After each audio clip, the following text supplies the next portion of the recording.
Hi అండి. ఈరోజు సగ్గుబియ్యంతో 5 నిమిషాల్లో అయిపోయే స్వీట్ రెసిపీని చూపించబోతున్నాను. ఇది the best summer special sweet recipe అండి. సగ్గుబియ్యం ఒంట్లో వేడిని తగ్గిస్తుంది, ఇంకా హెల్దీ కూడా.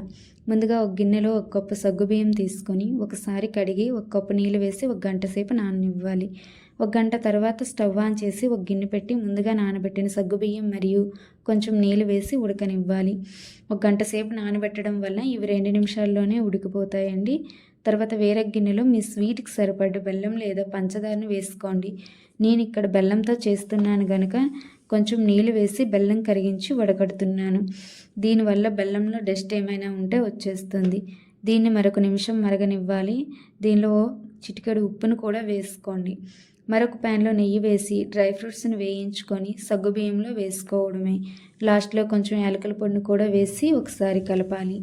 ఇప్పుడు స్టవ్ ఆఫ్ చేసి ఇది గోరువెచ్చగా అయిన తర్వాత ఒక కప్పు వరకు కాచి చల్లార్చిన పాలను వేసుకోండి.